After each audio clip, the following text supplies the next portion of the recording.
নারায়ণগঞ্জে চলছে বিএনপির সমাবেশ। জেলা বিএনপি এই সমাবেশের আয়োজন করেছে। দর্শক, সমাবেশের খবর জানাতে আমাদের সাথে নারায়ণগঞ্জ থেকে যুক্ত হচ্ছেন সহকর্মী হাবিবুর রহমান।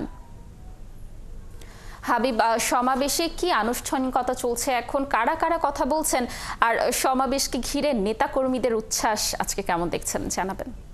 লাবণী, সমাবেশ আসলে দুপুর 2টা থেকে শুরু হওয়ার কথা থাকলেও শুরুর আগেই অনেক লোকারণ্যে দলীয় নেতাকর্মীদের পদভারে আসলে নেতা মঞ্চ ভরে যায়, যেখানে লক্ষাধিক নেতাকর্মীর উপস্থিতি আমরা লক্ষ্য করেছি সকাল থেকে, এবং নারায়ণগঞ্জের 5টি উপজেলা থেকেই এখানে লোকজন এসেছে বলে আমরা দেখতে পেয়েছি। আমি যদি আপনাকে একটু দেখাই যে যেখানে মেট্রো হলের প্রান্তে যেখান থেকে স্টেজ করা হয়েছে সেখান থেকে চাষারা পর্যন্ত দলীয় নেতাকর্মীর উপস্থিতিতে অ্যাকচুয়ালি পুরো এলাকায় লোকারণ্য হয়ে গেছে।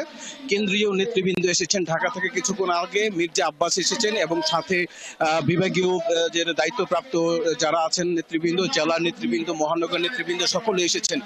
আসলে সকলেই এই মহাসমাবেশকে নারায়ণগঞ্জে বিএনপির একটি শক্তিশালী ঘাঁটি এটাকে প্রমাণ করার জন্য একসাথে কাজ করছেন, এবং নেতৃবৃন্দ উপস্থিত হয়েছেন। তারা একটা বিশেষ কথা জোর দিয়ে বলছেন, সবাই দ্রব্যমূল্যের ঊর্ধ্বগতি নিয়ন্ত্রণ করতে হবে, আইন শৃঙ্খলা নিয়ন্ত্রণ করে জনগণকে স্বস্তিদায়ক একটা পরিবেশ করতে হবে, এবং দ্রুততম সময়ে নির্বাচনের আয়োজন করতে হবে, এবং নির্বাচনী রোডম্যাপ ঘোষণা করতে হবে। এবং দলীয় নেতাকর্মীদের মধ্যে আমরা দেখতে পেয়েছি যে আসলে তারেক রহমানের যে বিএনপি ঘোষিত যে 31 দফা আছে, সেই 31 দফা বাস্তবায়নের জন্য নেতাকর্মীদেরকে আসলে দিক নির্দেশনা দিয়ে যাচ্ছেন কেন্দ্রীয় নেতৃবৃন্দ।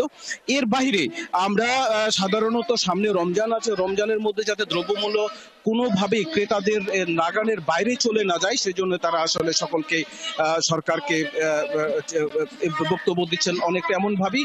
এর বাইরে আমরা যেটা দেখতে পেয়েছি যে আসলে এই নারায়ণগঞ্জের মধ্যে কেন্দ্রীয় নেতৃবৃন্দ এখনো বক্তব্য রাখেনি। কেন্দ্রীয় নেতৃবৃন্দ বক্তব্য রাখার পরপরই আসলে আমরা আসলে তারা আরো দিক নির্দেশামূলক বক্তব্য দিবেন বলে আমরা দেখতে পেয়েছি। পাশাপাশি জেলার যারা আছেন, জেলা পর্যায়ে যারা আছেন, তারা এই মহাসমাবেশকে সফল করার জন্য এবং সার্বিক কার্যক্রমকে পরিচালনা করার জন্য আসলে তারা কাজ করে যাচ্ছেন এবং বক্তব্য দিয়ে যাচ্ছেন। তো লাবণী, এই পর্যন্ত এখন ছিল আমার কাছে, এই পর্যন্ত। পরবর্তীতে আপডেট আমরা আপনাদেরকে জানিয়ে দেব। হাবিব, ধন্যবাদ আমাদের সাথে যুক্ত থাকার জন্য। আপনি থাকুন সমাবেশে, আমরা পরবর্তীতে আবার আপনার সাথে যুক্ত হয়ে সমাবেশের তথ্য দর্শকদের জানানোর চেষ্টা করব।